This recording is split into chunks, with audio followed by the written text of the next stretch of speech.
नमस्कार, बहुत स्वागत है आपका डेली 24 भारत में। मैं हूं आपके साथ अनीता शर्मा। शुरुआत करते हैं देश दुनिया की बड़ी खबरों से और पश्चिम बंगाल से जुड़ी अहम जानकारी आपको बता दें कि पश्चिम बंगाल चुनाव के बाद से बांग्लादेश की नई उम्मीदें जो है वो जागी हैं। विदेश मंत्री ने समझौते पर जताई सहमति।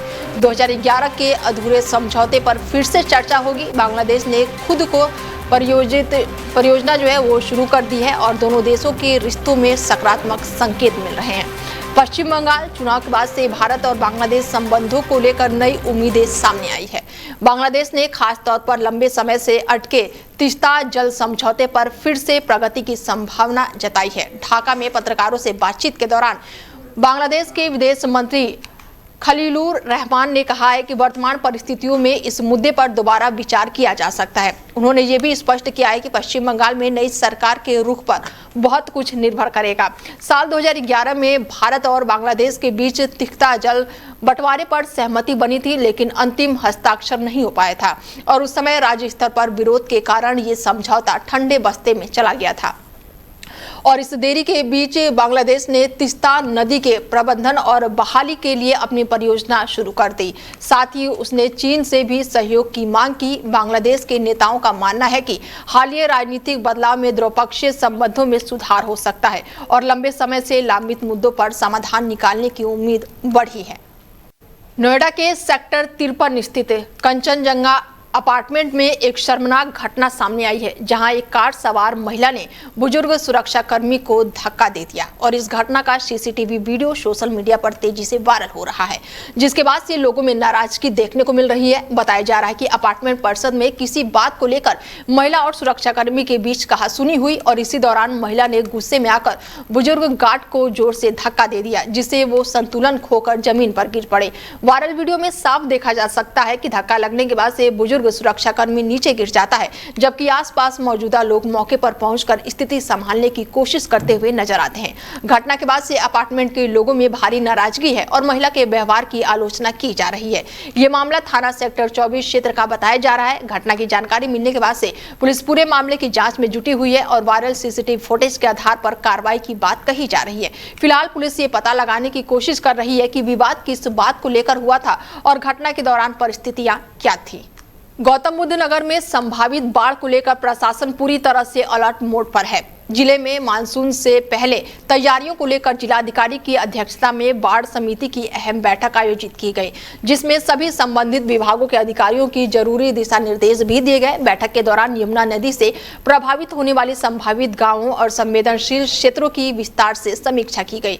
जिलाधिकारी ने सभी वर्गों को तत्काल विस्तृत कार्य योजना तैयार करने के निर्देश दिए, ताकि किसी भी आपात स्थिति में समय रहते निपटा जा सके। प्रशासन ने बाढ़ नियंत्रण के लिए चेतावनी प्रणाली को मजबूत करने पर जोर दिया है। अधिकारियों को तटबांधों का निरीक्षण करने, उनकी मरम्मत कराने और जरूरत पड़ने पर बाढ़ चौकियां स्थापित करने के भी निर्देश दिए गए हैं। साथ ही नालों की साफ सफाई, जल निकासी व्यवस्था को दुरुस्त करने के आदेश भी जारी किए गए हैं, ताकि बारिश के दौरान जलभराव की स्थिति न बने। बैठक में राहत एवं बचाव कार्य की तैयारियों की भी समीक्षा की गई।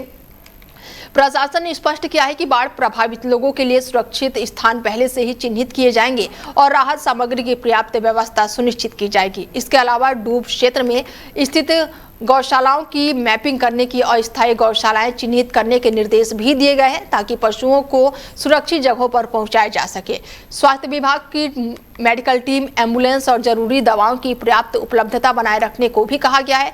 वहीं प्रशासन ने अवैध अतिक्रमण और खतरनाक निर्माण के खिलाफ भी सख्त कार्रवाई के निर्देश दिए हैं, ताकि बाढ़ के दौरान किसी प्रकार की अतिरिक्त परेशानी न हो। प्रशासन का कहना है कि सभी विभाग आपसी समन्वय के साथ काम करें और किसी भी आपात की स्थिति में तुरंत ही राहत और बचाव कार्य शुरू किए जाए। ग्रेटर नोएडा के सूरजपुर थाना क्षेत्र में देर रात हुई गोलीबारी की घटना से इलाके में सनसनी फैल गई है। साकिरपुर गांव में शादी समारोह से लौट रहे एक युवक की बदमाशों ने तबातोड़ गोलियां बरसाकर हत्या कर दी। घटना के बाद से गांव में दहशत और तनाव का माहौल है। मृतक की पहचान साजन भाटी के रूप में हुई है। बताया जा रहा है कि साजन भाटी देर रात शादी समारोह में से वापस अपने घर लौट रहे थे और इसी दौरान पहले से घात लगाए बैठे बदमाशों ने उन्हें रास्ते में रोक लिया और तबातोड़ फायरिंग शुरू कर दी। हमले में साजन भाटी गंभीर रूप से घायल हो गए। गोली चलने की आवाज सुनकर आसपास के लोग मौके पर पहुंचे, लेकिन तब तक हमलावर मौके से फरार हो चुके थे।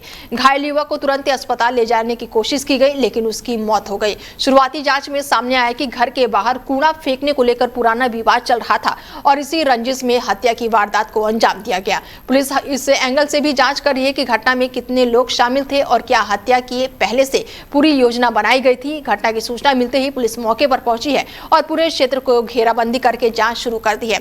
फॉरेंसिक टीम को भी बुलाया गया है, जिसने घटनास्थल से सबूत जुटाए हैं। पुलिस ने शव को कब्जे में लेकर पोस्टमार्टम के लिए भेज दिया है। फिलहाल पुलिस आरोपियों की तलाश में दबिश दे रही है और आसपास लगे सीसीटीवी कैमरों की फुटेज भी लगातार खंगाली जा रही है।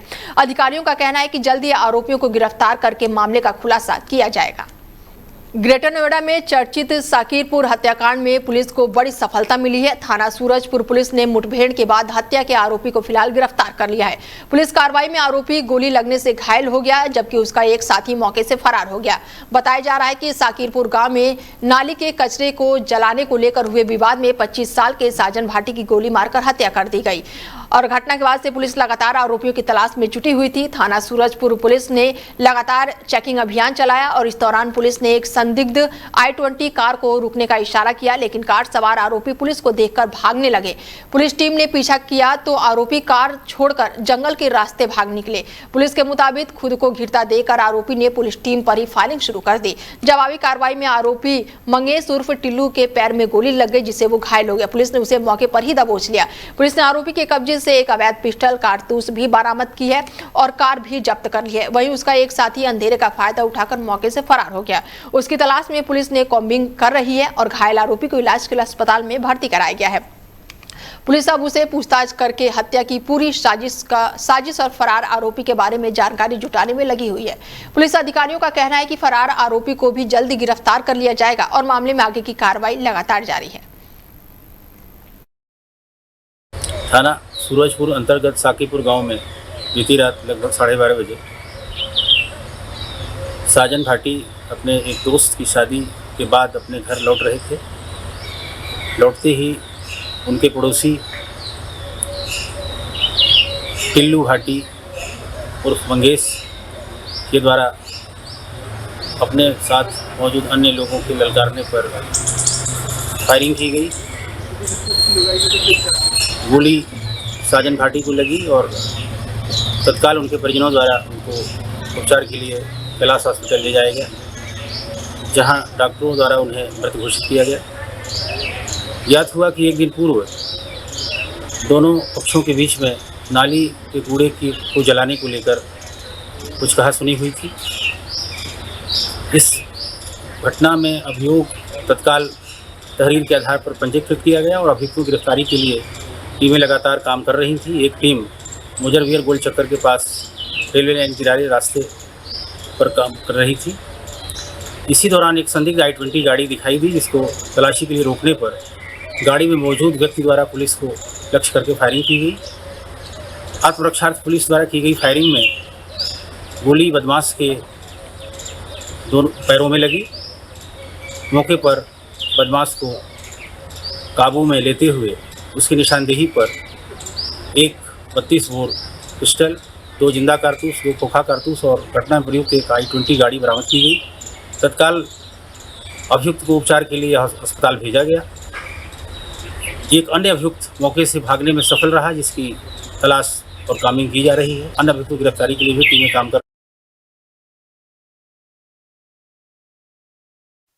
गाजियाबाद के मोतीनगर क्षेत्र में एक निजी स्कूल पर गंभीर आरोप सामने आए हैं। सेंट टेरेस्ट स्कूल की एक महिला टीचर ने थाना मोतीनगर में शिकायत देकर स्कूल प्रबंधन पर बच्चों और स्टाफ पर धर्म परिवर्तन का दबाव बनाने और धार्मिक गतिविधियों में शामिल होने के होने के लिए मजबूर करने का आरोप लगा है। पीड़ित ने पुलिस से मामले में निष्पक्ष जांच और कार्रवाई की मांग की है। शिकायत के अनुसार महिला टीचर साल 2012 में स्कूल में कार्यरत है और उसका आरोप है कि पिछले कुछ समय से स्कूल में ऐसी गतिविधियां बढ़ गई हैं जिसके जरिए बच्चों के मन में धार्मिक प्रभाव डालने की कोशिश की जा रही है। उन्होंने दावा किया है कि बच्चों को विशेष धार्मिक कार्यक्रमों और प्रार्थनाओं में शामिल कराया जाता है। पीड़ित का यह भी आरोप है कि स्कूल प्रबंधन द्वारा स्टाफ और स्टाफों पर भी दबाव बनाया जाता है। शिकायत में कहा गया है कि विरोध करने पर नौकरी से निकालने की धमकी दी जाती है। महिला टीचर ने आरोप लगाया कि उन्हें धार्मिक प्रतीकों को हटाने और विशेष धार्मिक प्रार्थनाओं को में शामिल होने को मजबूर किया जा रहा है और ऐसे में महिला टीचर ने अपने साथ हुए कथित व्यवहार और मानसिक दबाव की पूरी जानकारी पुलिस को दी है। संतपुरा गली नंबर 6 सेंट टेरेसा एकेडमी में पिछले 15-16 साल से कार्य कर रही हूँ, किंतु 2 साल पहले एक प्रधानाचार्य आए हैं। उन्होंने स्कूल का माहौल बदल के रख दिया। वो सभी टीचरों को, बच्चों को, अभिभावकों को प्रताड़ित करती है। स्कूल के कायदे कानून सिखाने के लिए ईसाई धर्म अपनाने के लिए प्रताड़ित किया जाता है। न मानने पर उन्हें मानसिक तौर पर हैरेस किया जाता है और धर्म परिवर्तित करने के नाम पर आज मुझे स्कूल से बाहर निकालने की धमकी देकर बाहर निकाल दिया। मुझे कहा ये अपने श्री राम के जो निशान तुम्हारे हाथों पर बने हुए हैं इन्हें हटाओ, स्कूल के कायदे कानून से चलना होगा, तुम स्कूल को डिजर्व नहीं करती हो। सर, ये सारे एलिगेशंस का कोई सच नहीं है। ये 32 शायद 42 या 43 साल से स्कूल चलते आ रहा है। ऐसे कोई भी चीज यहाँ पे नहीं होता है, ना ही हमने किया है। बल्कि स्कूल सभी धर्म की सभी पर्वों को मनाया जाता है और स्टेटस में, व्हाट्सएप ग्रुप में हर पेरेंट्स के पास हमारे विशेष जाती है। हर धर्म को हम सम्मान करते हुए हम सबको विशेष करते हैं, सब कुछ मनाते हैं। ये एलिगेशंस बिल्कुल सख्त मना है और गलत है। वो ये शिक्षिका है कि जो आरोप लगा रही है? जी सर, मैम यहाँ पे 2012 से कार्यरत है। थाना भवन स्थित पवन आश्रम में बता दें कि शिरोमणि बाबा हरिदास जी महाराज की 111वीं एवं स्वामी हरिदास जी महाराज की 20वीं पुण्य स्मृति पर आयोजित 3 दिवसीय भव्य धार्मिक कार्यक्रम श्रद्धा, भक्ति और सनातन चेतना के वातावरण में संपन्न हो गया और इस आयोजन में दूर दराज से क्षेत्रों से पहुंचे हजारों श्रद्धालुओं ने भाग लिया और संतों के प्रवचन का श्रवण करके धर्म, राष्ट्रीय और मानवता के प्रति जागरूकता का संदेश ग्रहण किया। पूरे आयोजन के दौरान आश्रम परिषद भक्तिमय वातावरण से गूंजमय रहा। कार्यक्रम के मुख्य महंत स्वामी रामदेव महाराज ने अपने प्रवचन में कहा है कि भगवान केवल सच्चे भाव और निष्कपट प्रेम के भूखे होते हैं। उन्होंने माता सबरी और विदुरी रानी के प्रसंगों का उल्लेख करते हुए कहा कि सच्ची भक्ति और समर्पण ही ईश्वर को प्रिय होता है। उन्होंने कहा कि जहां पर प्रेम, सत्य और भक्ति होती है वहां भगवान का वास होता है। वहीं स्वामी जसवीर महाराज ने धर्म और राष्ट्र की रक्षा को वर्तमान समय की सबसे बड़ी आवश्यकता बताया। उन्होंने कहा कि यदि हम धर्म की रक्षा करेंगे तो धर्म हमारी रक्षा करेगा। बुलंदशहर क्षेत्र में गांव में एक सनसनीखेज घटना जो है वो सामने आई है, जहां पर 88 वर्षीय बुजुर्ग ने ब्लेड से अपना गला काटकर आत्महत्या कर ली। घटना के बाद से परिवार और गांव में हड़कंप मचा हुआ है। बताया जा रहा है कि परिजनों ने बुजुर्ग को कमरे में खून से लथपथ हालत में देखा तो उनके होश उड़ गए। गला कटा होने के कारण मौके पर अफरा तफरी मच गई। आनन फानन में परिजन उन्हें अस्पताल लेकर पहुंचे, लेकिन डॉक्टरों ने जांच के बाद उन्हें मृत घोषित कर दिया। घटना की सूचना मिलते ही पुलिस प्रशासन हरकत में आ गया और मौके पर एसपी देहात, सीओ और कोतवाली प्रभारी फॉरेंसिक टीम मौके पर पहुंची और घटनास्थल का बारीकी से निरीक्षण किया। पुलिस ने मौके से जरूरी साक्ष्य जुटाना शुरू कर दिए हैं। पुलिस ने शव को कब्जे में लेकर पोस्टमार्टम के लिए भेज दिया है ताकि मौत के सही कारणों की पुष्टि हो सके। शुरुआती जांच में मामला आत्महत्या का माना जा रहा है, लेकिन पुलिस हर पहलू से जांच कर रही है। फिलहाल पुलिस ये पता लगाने में जुटी हुई है कि बुजुर्ग ने ये कदम डिप्रेशन में उठाया है या इसके पीछे कोई और वजह थी। परिजन और आसपास के लोगों से पूछताछ की जा रही है। गाँव में इस घटना के बाद से दहशत और शोक का माहौल है। पुलिस का कहना है कि पोस्टमार्टम रिपोर्ट आने के बाद ही जांच की जाएगी और रिपोर्ट आने के बाद ही सच्चाई जो है वो भी सामने आ पाएगी। घटना ये है कि मैं तो मौका वारदात पर घर पे था जब मेरे घर पे सूचना पहुंची कि मेरे बाबा कोलैप्स हो चुके हैं, कि खून की उल्टी हुई। ये बात मेरे को सुनाई थी। जब तक मैं घर पे पहुंचा तो बात सुनाई ये थी कि उन्होंने अपना जेल से गला रहती काट। अरे खुद नहीं? खुद नहीं। अच्छा, कुछ कारण पता पड़ा है कि ऐसा? कारण तो ऐसा कुछ नहीं था, 3-4 दिन से गुमसुम थे। मतलब हमारे जीजा जी उनके नाल दामाद थे, तो वो एक्सपायर हो गए थे 8 दिन पहले एक्सीडेंट में। तो उस वजह से थोड़ा डिप्रेशन और बातचीत नहीं करना, गुमसुम रहना, 3-4 दिन से तो आना जाना बस घेर से घर, दिन में कम से कम 20 चक्कर, जो कि इतना नहीं कर सकते थे इस उम्र पे, इतना काम घूमना वगैरह करना। लेकिन टेंशन, डिप्रेशन, ये सब चीज़ थी, शायद हो सकता है उसी कारण किया हो, लगता ही है। थाना डिवाई पुलिस को आज सूचना प्राप्त हुई थी कि एक व्यक्ति की संदिग्ध परिस्थितियों में मृत्यु हो गई है। इस सूचना पर तत्काल थाना पुलिस मौके पर पहुंची थी। मौके पर पहुंचने के उपरांत जांच में पाया गया कि दिगंबर सिंह, जिनकी उम्र लगभग 88 वर्ष थी, उनके द्वारा आत्महत्या की गई है। इसमें तत्काल एफएसएल टीम को मौके पर बुलवाया गया था। परिजनों का बताना है कि दिगंबर सिंह के हाथ में ब्लेड था और इनके द्वारा अपने गले पर वार किया गया है। एफएसएल द्वारा भी मौके पर पहुंचकर घटना में प्रयुक्त ब्लेड की बरामदगी कर ली गई है। इसमें परिजनों द्वारा पूछताछ में बताया गया है कि पिछले काफ़ी समय से दिगंबर सिंह अवसाद से ग्रसित थे। इनके नाती दामाद की 8 दिन पूर्व मृत्यु हो गई थी। उसके बाद से ही ये किसी से बातचीत नहीं कर रहे थे और काफ़ी गुमसुम रहने लगे थे। और इनके परिजनों द्वारा पूछताछ में ये भी बताया गया है कि ये काफ़ी समय से पेट की बीमारी से पीड़ित थे। गाजियाबाद के मोतीनगर थाना क्षेत्र में डॉक्टर भीमराव अंबेडकर की मूर्ति तोड़े जाने की घटना से इलाके में तनाव का माहौल बना हुआ है। देर रात असामाजिक तत्वों द्वारा मूर्ति को क्षतिग्रस्त किए जाने के बाद से सुबह ग्रामीणों ने भारी आक्रोश फैल गया है और मौके पर लोगों की भारी भीड़ जमा हो गई है। ग्रामीणों ने घटना का विरोध करके हंगामा किया और दोषियों के खिलाफ कड़ी कार्रवाई की मांग की। सूचना मिलते ही पुलिस और प्रशासनिक अधिकारी मौके पर पहुंचे और हालातों को संभालने की कोशिश शुरू कर दी। घटना की जानकारी मिलने पर नगर पालिका अध्यक्ष विनोद वैशाली और एएसपी मोतीनगर भास्कर वर्मा और साथ ही एसडीएम मौके पर पहुंचे। अधिकारियों ने ग्रामीणों को समझाकर शांत कराया और दोषियों के खिलाफ सख्त कार्रवाई का आश्वासन दिया।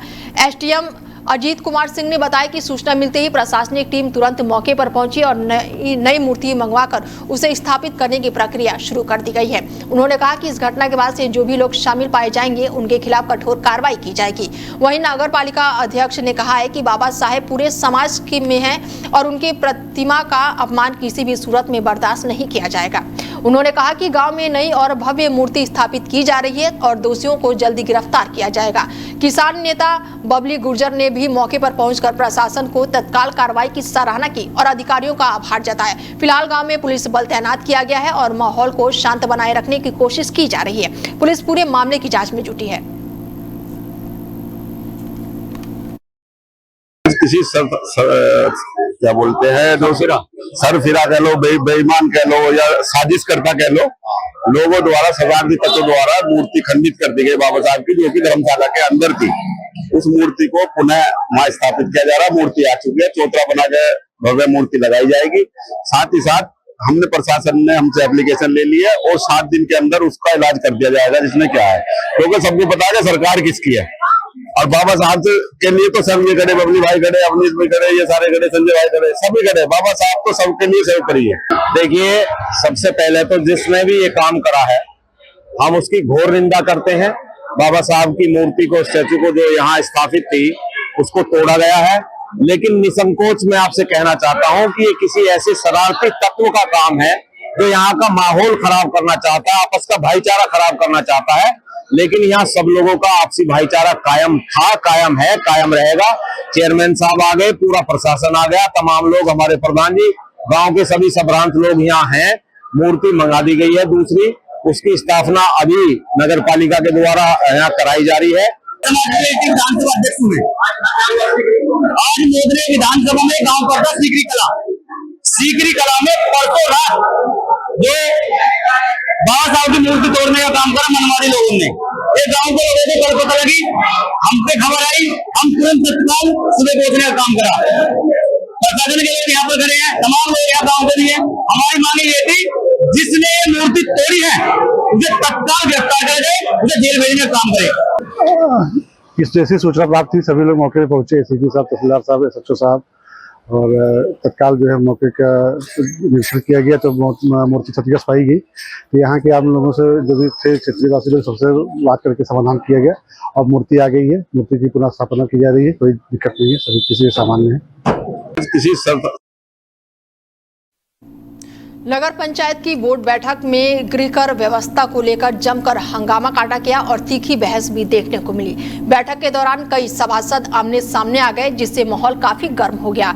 इसके साथ ही नामित सभासदों ने अधिशासित अधिकारी का विरोध करते हुए पहले लागू की गई गृहकर प्रणाली का प्रमाण पेश करने की मांग उठाई। बैठक में महिला सभासदों ने नगर में पिछले करीब 10 महीने से ठप पड़े विकास कार्यों का मुद्दा जोरों शोरों से उठाया। उन्होंने साफ सफाई, नालियों की मरम्मत और सड़कों के निर्माण जैसे जरूरी कार्यों के बंद होने पर नाराजगी जताई और उन्हें जल्द ही शुरू करने की मांग की। वहीं सभासद नीरज गोयल ने गृहकर को पूरी तरह से माफ करने और जल्द कर सरकार द्वारा तय किए गए दरों को वसूलने का प्रस्ताव रखा। उन्होंने इस सुझाव का सभासद अंशुल गर्ग समेत कई अन्य सदस्य मौके पर विरोध भी किए हैं। विरोध करने वाले सभासदों का कहना था कि गृहकर को पूरा खत्म करने के लिए बजाय उससे व्यवहारिक कमी को लागू किया जाना चाहिए। लंबी बहस और चर्चा के बाद से आखिरकार नए प्रस्ताव पर सहमति बनी और इसके तहत अब गृहकर की गणना जो है वर्ग मीटर की बजाय वर्ग फुट पर आधार पर किए जाने का निर्णय लिया गया है। अधिशासित अधिकारी ने बैठक में प्रस्ताव पढ़कर सुनाया, जिससे के बाद से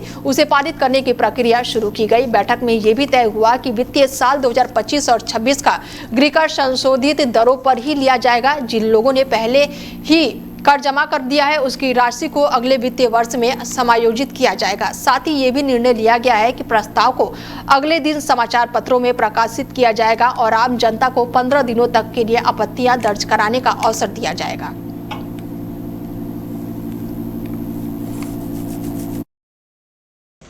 आज दिनांक 5 मई 2026 को माननीय बोर्ड की बैठक अध्यक्ष महोदय की अध्यक्षता में आयोजित की गई। इसमें सभी सभासद उपस्थित रहे और उसमें सभी सभासदों की उपस्थिति में कुछ प्रस्ताव पारित हुए, जिनका क्रमवार विधिवत है। प्रस्ताव संख्या पहले जो एजेंडा बिंदु का था वो था सहकार प्रणाली को लेकर। इसमें सभासद अंशुल गर्ग द्वारा यह प्रस्ताव रखा गया कि पूर्व में अधिशासी अधिकारी द्वारा जो दरें निर्धारित की गई थी उनको दोबारा से संशोधित किया जाए। इन संशोधित दरों को दो अखबारों में प्रकाशित कर 15 दिन का समय दिया जाए। इन पर आपत्ति प्राप्त कर ली जाए और आपत्ति प्राप्त होने के बाद यदि कोई आपत्ति आती है तो उसका निस्तारण कराने के पश्चात इसको जो है तत्काल प्रभाव से लागू कर दिया जाए। इसको जो है अध्यक्ष महोदय द्वारा नगर पंचायत को निर्देशित किया गया है कि इसको तत्काल कड़ाई से अनुपालन सुनिश्चित कराया जाए। हाँ जी, बिल्कुल सहमत है। अगर ये सब प्रस्ताव इसी तरह से आगे 24 होकर सब लागू हो जाते तो हम सहमत हैं और ये आम जनता भी नहीं करेगी। और आप क्या कहना चाहेंगे? मैं कहना चाहूँगा आगे से भी अगर कहीं भी दिक्कत है, अगर जनता एक साथ होकर अपने सारी चीज रखती है तो उसे चीज जरूर मिलती है। तो सभी जनता को ये संदेश देना चाहूँगा कि सब एक साथ होकर कुछ भी अगर गलत काम होता है तो उस पर एक साथ होकर अपना इकट्ठा होकर लड़े और इसी तरह जीत हासिल करें। बुलंदशहर शहर में बेहद ही दर्दनाक सड़क हादसे का मामला सामने आया है और इस दर्दनाक सड़क हादसे ने एक पूरे परिवार को उजाड़ कर रख दिया है। गांव करियावाली में 2 दिन पहले हुए भीषण एक्सीडेंट में घायल पिता ने भी इलाज के दौरान दम तोड़ दिया और इससे पहले हादसे के दिन ही उनके बेटे की मौके पर ही मौत हो गई थी। लगातार 2 मौतों से गाँव में मातम पसरा हुआ था और परिवार का रो रो कर बुरा हाल था।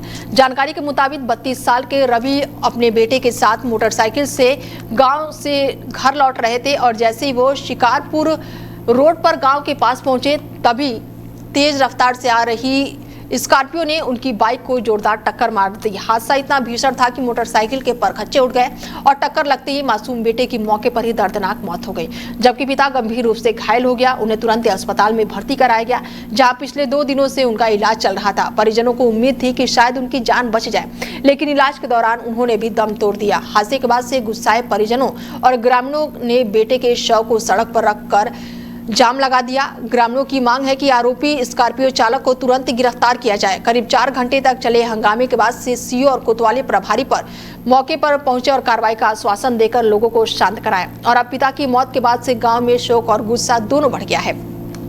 ग्रामीणों का कहना है कि इस हादसे ने एक हंसता खेलता परिवार को पूरी तरह से बर्बाद कर दिया। पुलिस का कहना है कि फरार स्कॉर्पियो चालक की तलाश में लगातार दबिश दी जा रही है। हालांकि घटना के 2 दिन बाद भी आरोपी और गाड़ी का पता नहीं चल पाया है। पुलिस मामले की जांच में जुटी है। ये हुआ था करीबन 8:30-9 बजे की बात है। ये मेरे चाचा जी लगते हैं जिनका लड़का खत्म हुआ है जी। वो गांव से आ रहे थे और ट्रैवली की तरफ, कुछ काम होगा उन्हें पर्सनली दवाई लेने, और उनके साथ ये घटना हुई है। मामला ये था 3 साल का लड़का, 3 से 60 साल का लड़का था और चाचा जी बाइक पर थे। अचानक ही एक स्कॉर्पियो आती है तेज रफ्तार से और ये हमारे गांव की तरफ से, करियावली की तरफ से जा रहे थे, तो उन्हीं के साथ ये घटना हुई है। ऑन द स्पॉट खत्म हो गया। हालत भी काफी गंभीर बताई जा रही है। हॉस्पिटल है, एम्बुलेंसर के लिए रेफर कर दिया था उन्हें। पुलिस क्या कार्रवाई कर रही है अब इसमें? पुलिस अभी कुछ भी कार्रवाई नहीं कर रही है। सीसी कैमरा करीबन 3 घंटे हो गए हैं, कुछ भी कार्रवाई देखने को नहीं मिल रही है। ना सीसी कैमरा चेक कर रहे हैं। 3 घंटे से यहीं पर है, टोटल लोग हैं। ये हुआ था करीबन 8:30-9 बजे की बात है। ये मेरे चाचा जी लगते हैं जिनका लड़का खत्म हुआ है जी। वो नोएडा और एनसीआर में मौसम ने अचानक से ही करवट ली है। देर शाम तेज हवाओं के साथ साथ जोरदार बारिश शुरू हो गई, जिससे पूरे इलाके में मौसम सुहाना हो गया।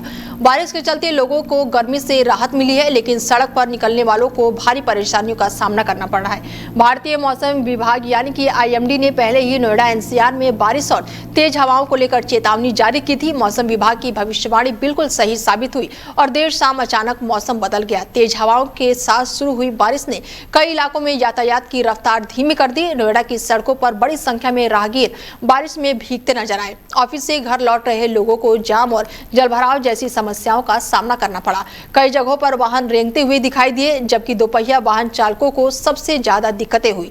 बारिश के बाद से तापमान में गिरावट दर्ज की गई और मौसम काफी ठंडा और सुहावना हो गया। लोगों ने सोशल मीडिया पर भी मौसम के बदले मिजाज की तस्वीरें और वीडियो साझा किए हैं। मौसम विभाग के मुताबिक अगले कुछ घंटों तक तेज हवाओं और हल्की बारिश का असर बना रह सकता है। प्रशासन ने लोगों से खराब मौसम के दौरान सतर्क रहने और जरूरत पड़ने पर ही बाहर निकलने की अपील की है। फिलहाल बुलेटिन में मेरे साथ इतना ही। दीजिए इजाजत। नमस्कार।